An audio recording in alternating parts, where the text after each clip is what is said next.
Arc 6, Chapter 33. Black, black, black, black, black, black. Original credit for this translation goes entirely to Translation Chicken and his team.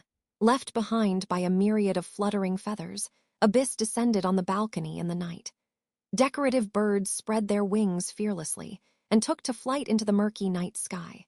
One could almost say that falling from that lonely sky would have been easier than remaining in this place. If only that were true, Subaru would have wholeheartedly embraced that notion. At least that would have been the worst thing after this suffocating situation. Subaru. The location was the watchtower, on a balcony hidden by the night. Julius stood there, blocking the doorway, with doubt carved into his handsome features and rigid cheeks. Within his line of sight were Subaru and Echidna, who had been secretly conversing in the night. To Julius, she would have been Anastasia, since they looked exactly alike. Julius, what is the meaning of what you were saying right now? In that tense, congealing space, Julius repeated these words with a sense of much tension. The bewildered content of his words was no different from the moment before, but his voice sounded weaker in this repetition, like proof of the depth of his sorrow. When had he begun listening to the conversation? Subaru. Faced with Julius's question, Subaru forced his halted thoughts to move and landed on this question. When had he begun listening? That was the most important thing. The content of that conversation with Anastasia, or rather, Echidna, just now, was definitely not something he should have been allowed to hear before preparations had been made. For in the conquering of this watchtower, the secrets kept by Subaru and Echidna were simply far too deeply rooted. Things ranging from artificial spirits, the witch of greed, the authority of gluttony, and their various implications. Subaru had hidden all of those from Julius, having judged that they would only complicate things and bring him nothing but suffering. Most important of all was the fact that Anastasia's consciousness was sleeping, and that right now, the one inhabiting her body was the artificial spirit Echidna. In other words, Anastasia. Come on, Natsuki-kun, stop looking like that. Subaru, huh? Suddenly, lightly poking the stiff Subaru in the chest with her finger, Echidna put on a charming smile. Her tone and attitude were so perfectly like Anastasia's that for a moment, Subaru bulged his eyes in stupefaction and could not be entirely certain as to what was happening. Leaving Subaru behind, Echidna did a turn on the spot as if dancing, and, Anastasia, I'm sorry, Julius, but it's not like we're leaving ya out of the loop, you know. I just thought I'd talk with Natsuki-kun about some of the important things that be happenin' after we leave Pleiades' watchtower, that's all. Julius. Anastasia. We had to leave the green room since Rem and that ground dragon kid were there, you know. It's not like we're afraid of any special secret leakin' out, but I was just in the mood for something extra secretive. So we moved round, and this just happened to be the only suitable place we could find. That's all. Clapping her hands together in front of her chest, Echidna slightly tilted her head as if to say, forgive me. That adorable gesture appeared to be just the kind of thing Anastasia would do. But, unlike the one trying to distract away from the vital part of the story, Anastasia would never sink as low as this. As if attempting to cover up an unfavorable scene after the other person had already seen it, the words only came across as barren and superficial. Actually, one might as well replace the as if with certainly there. It was a very undesirable situation for Echidna, having been caught off guard. The only difference was that she just happened to be quicker than Subaru in taking action. And then, Julius. You are not Anastasia-sama, are you? Anastasia. Julius, Echidna, I want you to tell me. Even with it having already come to this point, the fact that you are still trying to hide it from me tells me you probably are not a bad person by birth. Through a faint glimmer of hesitation, Julius asked Echidna to her face. Hearing this, Echidna muttered, why that's just, and for a moment appeared to be preparing to refute him, but Julius, Echidna. Once again, Julius halted her with his call, and just like this, she turned Anastasia's face toward Subaru, an indescribable emotion stirring within those light, pale cerulean eyes. But at this point, even Subaru could not devise a way to salvage this. Subaru. Julius, where do you want us to begin? Julius. From Anastasia-sama's body. In response to Subaru's question, Julius replied in a choked voice. That much was more than enough to discern his disturbed emotional state. It was natural. But even so, it must be said that only a man like Julius would have been able to remain calm at a time like this, even if only on the surface. Or perhaps it might simply have gone too far beyond his limits, and too far beyond what emotions could convey. Anastasia! Ever since the battle with the witch cult in the city of Prestella, Anna's consciousness has been sleeping deep inside her body. So, right now, the one moving her body is not Anna herself, but I playing her role in her stead. Until today. Echidna probably thought it was no longer possible to go on pretending.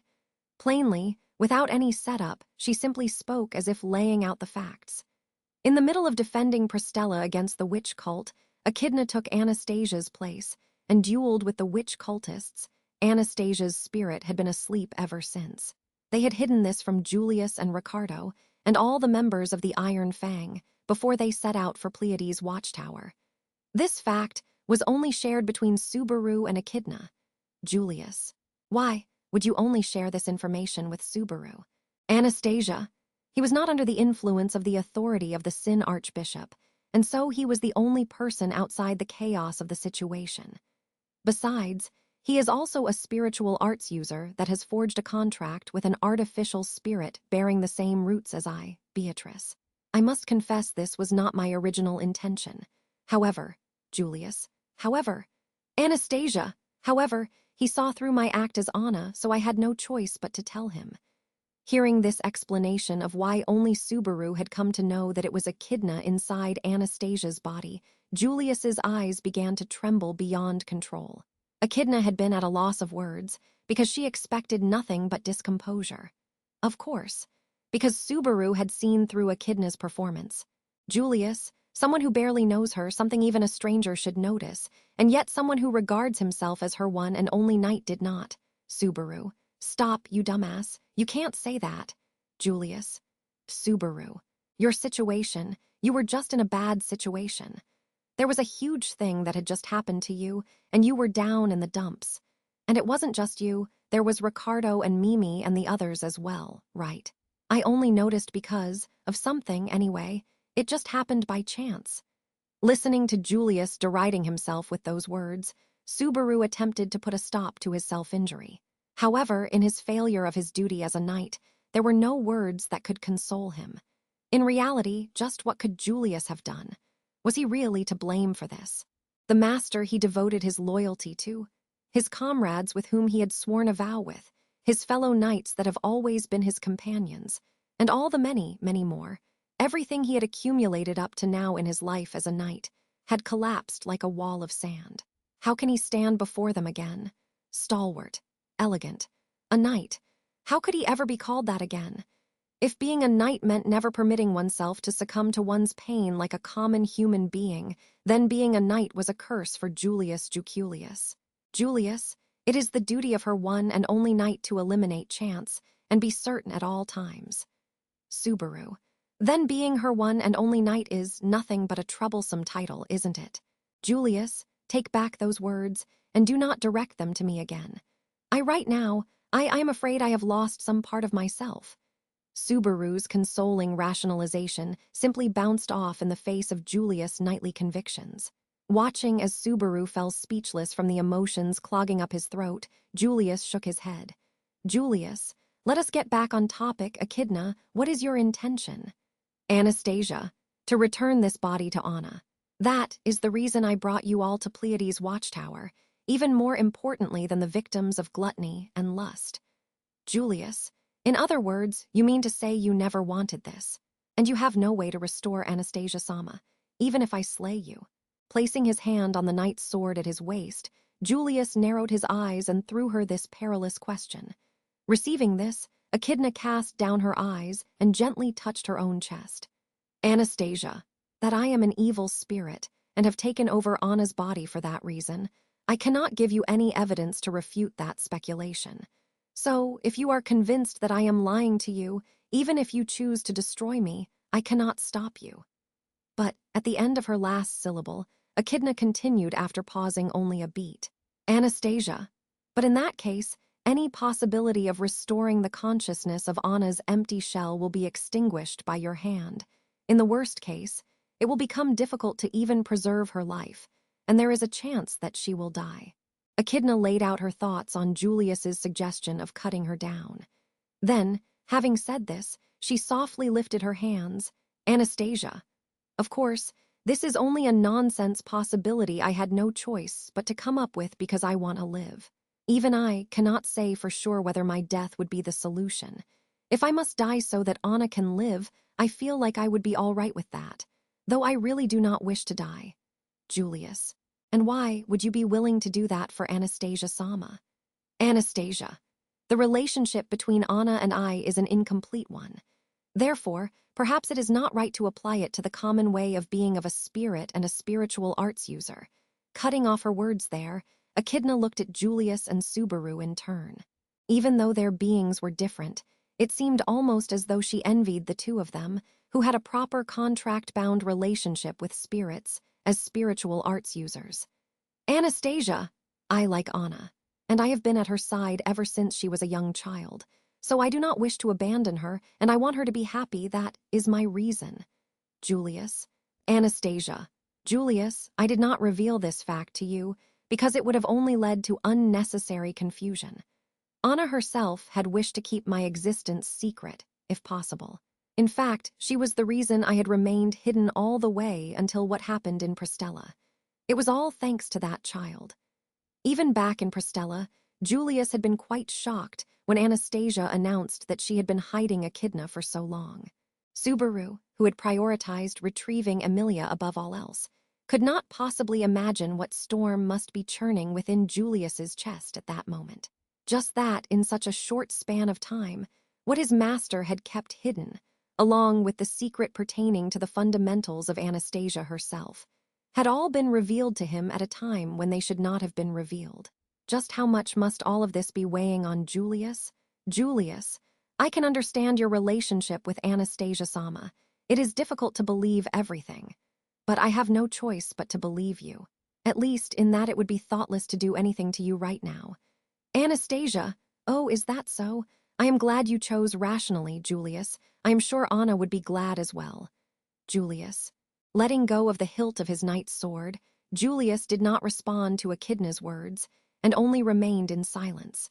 But he was far from having understood it, and thinking of it left him with a sense of regret. Yet in the blink of a moment, Julius cast this out of his mind, and Julius, I just wish to confirm this. Anastasia-sama's odd is the price for your ability to continue to manifest yourself so naturally. The more you strain yourself, the heavier the burden on Anastasia-sama's body will be. Is that correct? Anastasia, correct. That is the right way to understand it.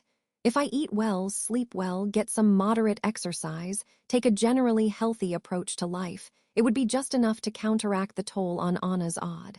Julius, if that's the case, then why did you pull that stunt on the second floor? Just as Echidna was slightly recovering herself, light-heartedly joking in between her words, Julius struck her with this unexpected question. Considering what had occurred on the second floor, it's only understandable that he would point this out. Julius. During my fight with the trial taker of the second floor, Reed Istria, Anastasia-sama, using Anastasia-sama's body, you casted magic to support me. It was at the time of the first clash between Julius and Reed. Faced with the overwhelming power of Reed's swordsmanship, with Julius helpless and on the verge of defeat, Echidna used her enormous magical power to direct magic toward Reed. Far from being a decisive strike, and instead the load on Anastasia's body went over her limit and she fainted. But the problem was not the result. It was why had she done so? Just that, Julius.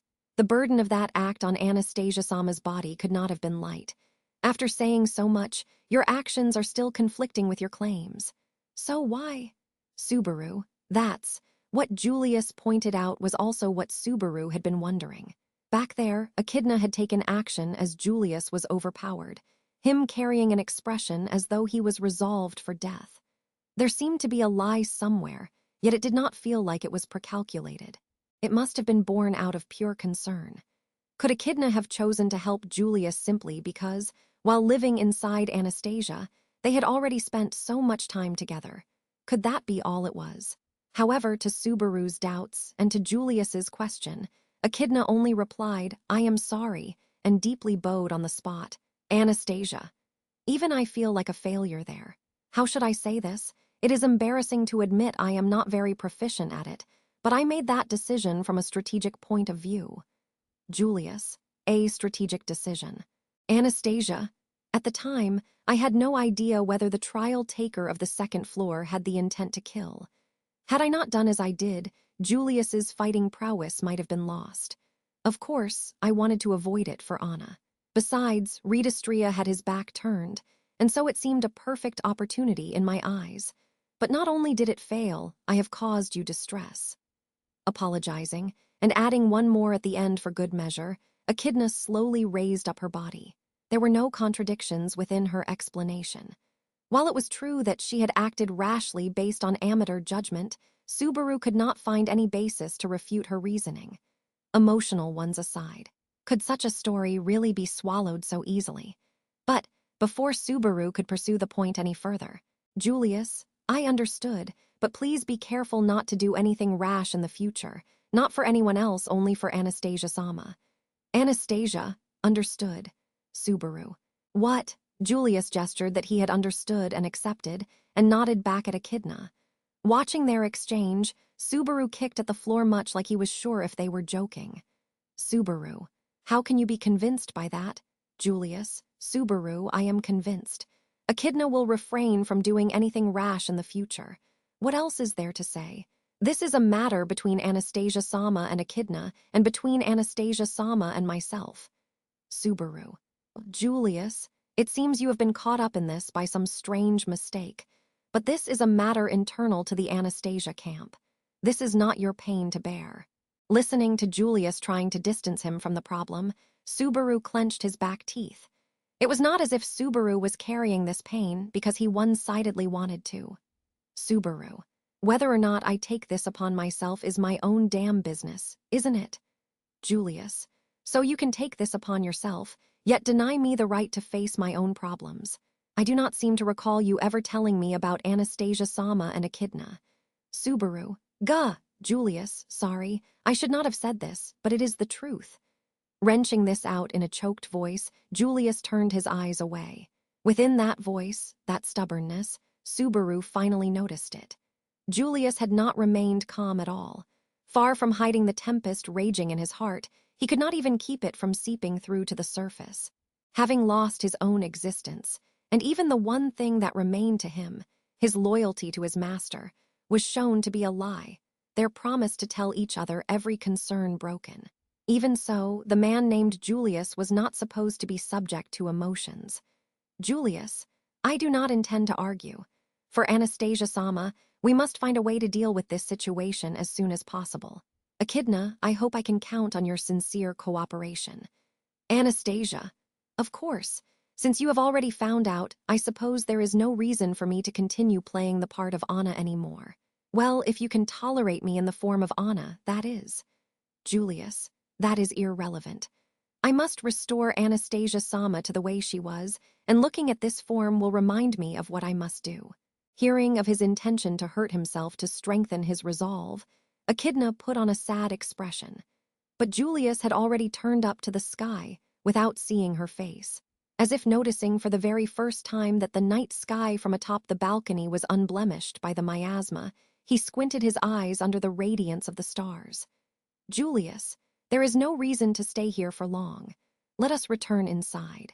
As for Anastasia-sama's body and Echidna, it must be conveyed to Emilia-sama and the others tomorrow.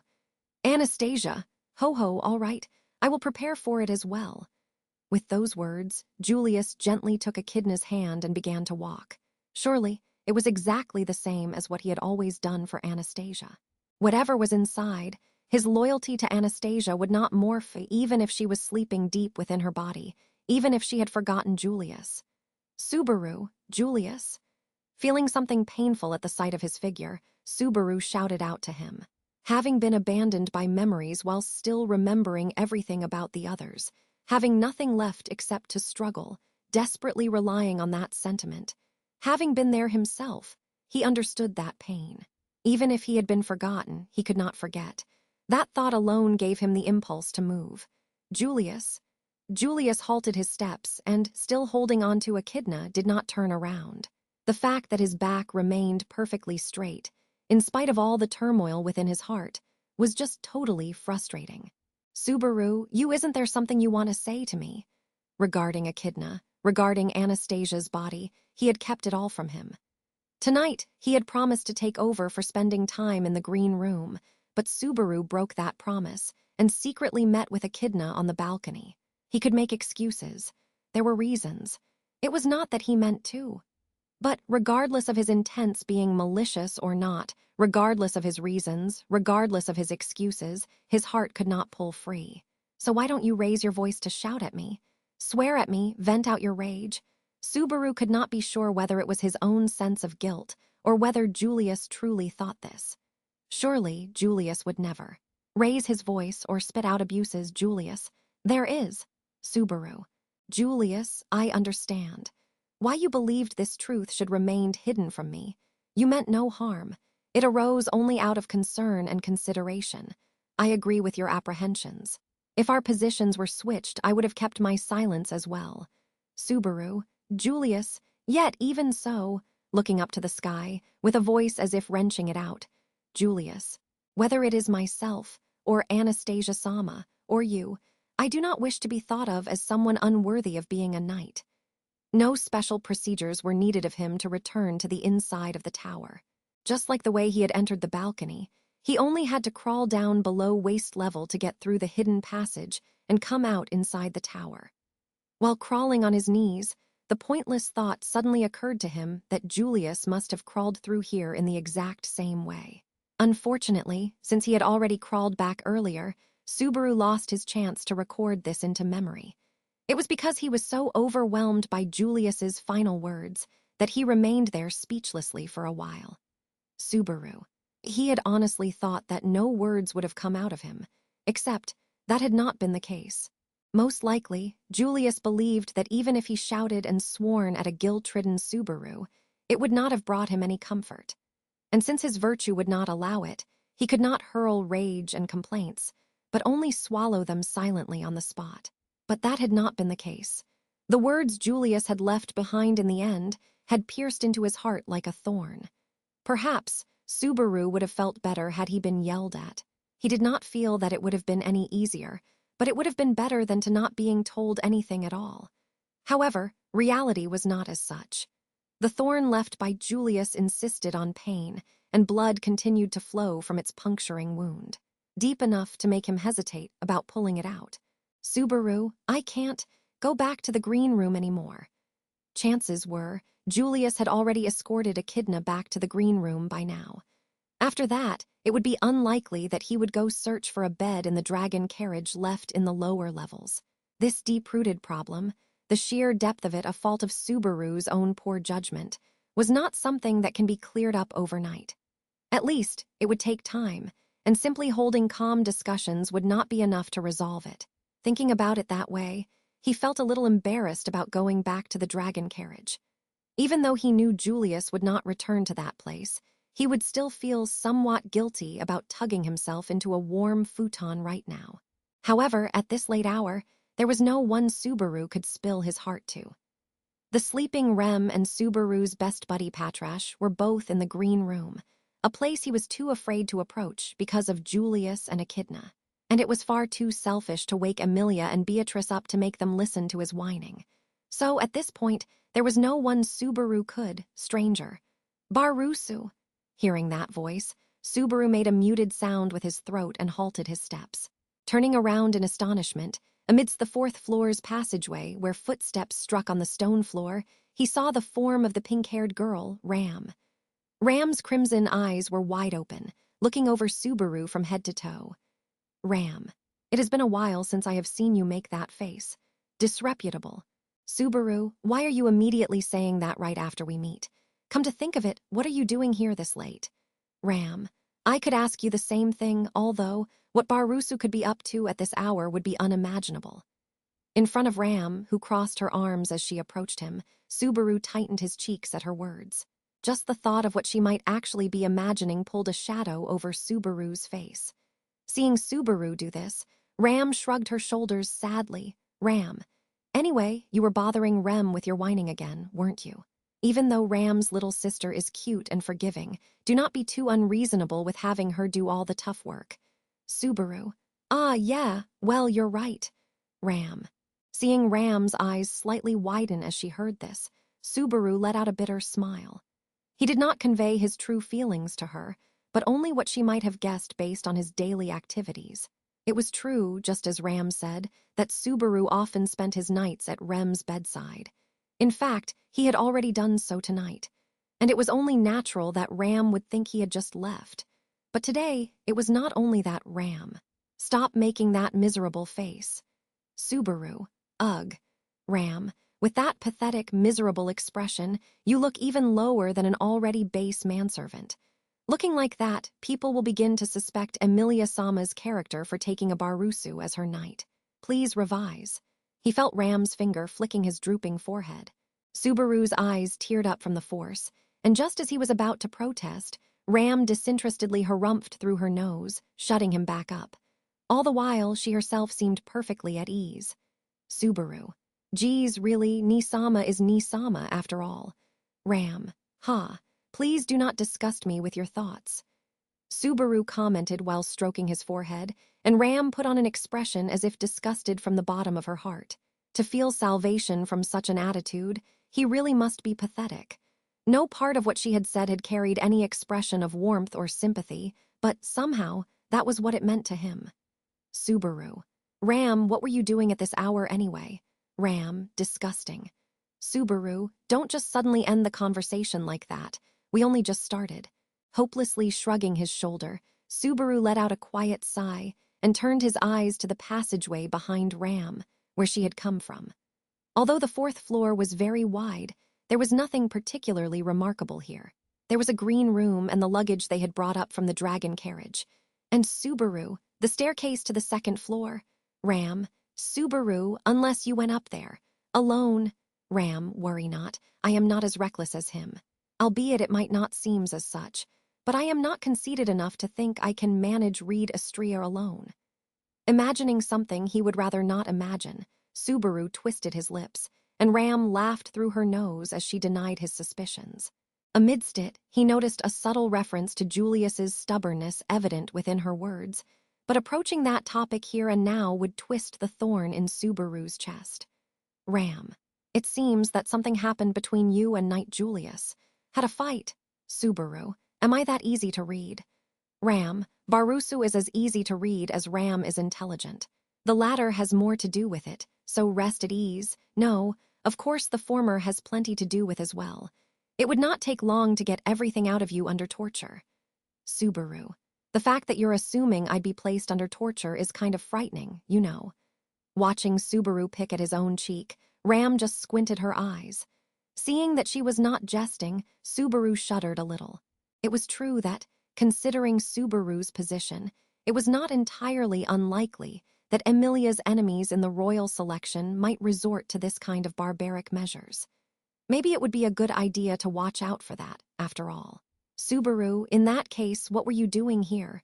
Ram, I did not ascend to the second floor, I only tried to go up. Subaru, I thought you just said you weren't that reckless. Unless, were you thinking of attacking him while he's asleep? Subaru had no qualms about using any means necessary to win. It might be understandable if Ram thought the same and planned to stealth attack Reed in his sleep. The question was whether this Reed, which appeared to have been reproduced from the records of the past, really slept. And even if he did sleep, could she really manage it in the first place? Ram. Unfortunately, it is impossible to attack him while in slumber. I turned back halfway up the stairs. He really is an abnormal monster. He would almost make Garf look cute. Subaru. Although, after getting to know Garfield, he's pretty cute. Ram. Not his antics. I meant the level of danger he poses. The way she put it was that she actually did not deny that Garfield's antics were cute, but since they were in the middle of something more important, Subaru frowned and forgot about it. Ram, I am convinced now. If one side has no qualms about using any means necessary, then the other side would use any means necessary as well. Like we have discussed, in order to beat him, we must not let him take it too seriously, and only then satisfy his conditions. Subaru. Just to make sure of that, you went up to the second floor alone. Ram. Must I restate it over and over? I did not go up to the second floor. It is too difficult for Ram at this moment. Confirming that they simply were not strong enough, Ram warned of the need for preparations before challenging the second floor again. Speaking of needing more time, the thought of his argument with Echidna and Julius resurfaced once more, and Subaru could not help but take on a difficult expression. Ram. Barusu. Subaru, and no, it's nothing. Well, it's not totally nothing, but it doesn't matter right now. Most likely we'll have a proper talk tomorrow. Ram. A remarkably ambiguous statement. Subaru. That's kinda what I was going for, but it's not what you think. As expected, even here, I've done something ungrateful, and it's a bit hard to recover from it this time. For now, it was a crack that he was not sure if it could be mended completely. He did not wish to complicate it any further and spread the crack even wider. Watching Subaru's defeatism, Ram still was not convinced, but decided to let it go. Ram. In any case, conquering the second floor, defeating Reed will require more time and effort. At least, it would be nice if we could count on Shala's support. Subaru, well, it would not be no exaggeration to say that she cannot exactly be counted on. Although, hadn't she helped us earlier, we'd all be charred black under the sand right now. Without Shala, they would never have been able to reach the trial on the second floor in the first place.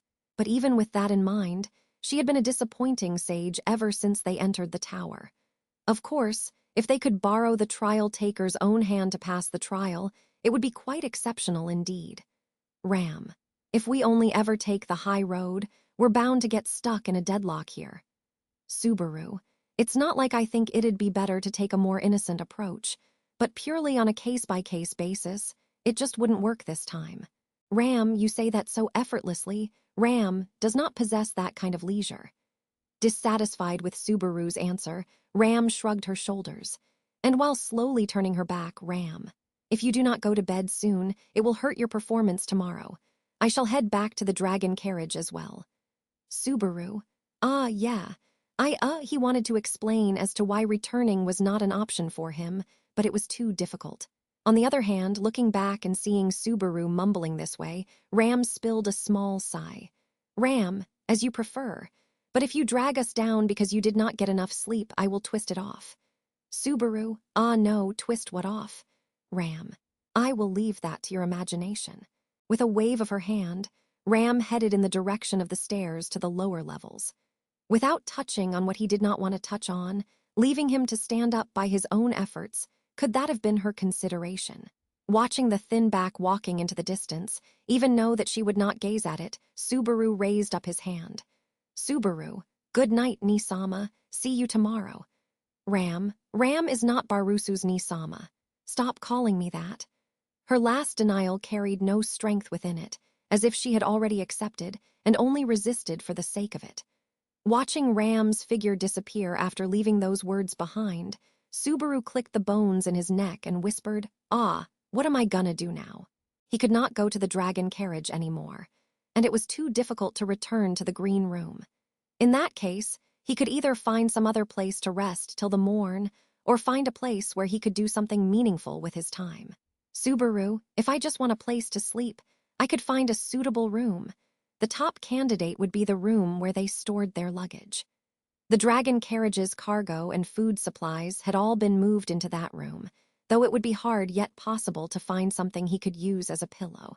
The bottleneck was just how to find some way to reduce the pain on his body while sleeping on the floor, aside from sleeping in the dragon carriage. Or rather, Subaru, think about how to conquer the second floor, a strategy for defeating Reed. Honestly, that would be the most constructive choice. Most of the problems surrounding their current situation were about capturing this watchtower. Though it could not be stated with certainty, it would nevertheless play a huge role in improving their situation. That evening, the consensus they had reached on how to defeat Reed was to make him not take something seriously, and then satisfy his conditions in earnest, or something vague along those lines. At the very least, if there was a chance that some of the vagueness could be reduced in the slightest, Subaru. That's it. And coming to this point, Subaru snapped his fingers. As the idea flashed through his mind like a lightning strike, Subaru changed the direction of his steps with a bash. Subaru, if this goes well. Though he could not say for sure, it should be a move that could greatly advance the situation. Setting his heart on that thought, Subaru sprinted toward his goal. In the watchtower in the night, loud, spirited echoes of Subaru's footsteps rang out. Only the echoes of a lone person's footsteps. The sensation of waking was like the moment of emerging out of the water's surface. Pulling the dreaming, unconscious body upwards, using a breath to restore the entire body to reality, the consciousness slowly reawakened, and breaking through the water's surface, he was born. If sleep was death and wakefulness was life, then that description would not have been far off. Anyways, such poetic sentiments aside, he gradually began to wake. Stranger, Subaru. Hey, Subaru, are you all right? Subaru, what the? The moment he opened his eyes, immediately stricken by the beautiful face at their corner, and Subaru rolled to the side. And not rolling very far before running out of surface, he dropped a short distance and landed on his shoulder. Subaru, Njaya. Stranger, eek, Subaru, you all right? Why did you start rolling all of a sudden? Subaru, and no, it's not like I willingly decided to roll or anything. Squeezing his banged-up shoulder and lightly shaking his head, he pushed himself up. And then, in the blink of an eye, Subaru was confused. It was a room of green. The entire interior of the room was covered by sprawling ivy that completely hid the walls behind them. If he was told that the whole outlandish-looking room was made of ivy, he probably would have believed it. And apparently, Subaru was lying on the floor, beside a bed woven from ivy at the very center of the room. He had probably rolled off it. That would be his analysis of the situation. It was funny that Subaru could make such a judgment so calmly, but there was reason for that. Stranger, it looks like you didn't hit anything too hard. That's good. But I got really worried. You know, you shouldn't scare me like that. Stranger, Emilia, if you say it like that, Subaru won't reflect on it, I suppose. If you don't say it more severely, Betty's worries won't get through to him, in fact. Emilia, I guess you're right. But I'm surprised Beatrice would be saying that. After going into such a panic when we couldn't find Subaru, you were almost in tears when you found him lying there. Beatrice, you don't have to mention the part that dispenses mentioning, I suppose. In front of his eyes, a conversation like comedy was unfolding. Nodding stupidly in agreement to the sunny bickering, Subaru turned around. Sitting on the floor and breathing right behind him was some kind of huge creature. Subaru. There was a giant lizard. With black scales covering all over its skin, it was a huge lizard the size of a horse. The strangest part was that it was gently snuggling up to Subaru's nape with its nose. Seeing that it was friendly, Subaru gently petted the lizard on its head. And then he let out a sigh. Subaru, in other words, this is it. Calm and collected, slowly, he breathed out these words. Seeing Subaru like this, the two girls in front of him tilted their heads. Beatrice and Emilia. Subaru? And like two sisters speaking with the same breath, they simultaneously called Subaru's name. A silver-haired girl, so beautiful that his eyes wanted to explode, and a fairy-like little girl in a pretty dress. A beautiful silver-haired girl, a drill loli, a giant lizard, and a room made of ivy. Subaru opened his mouth wide and shouted it out. Because this was. Subaru. I've been summoned to a parallel WOOOORLD.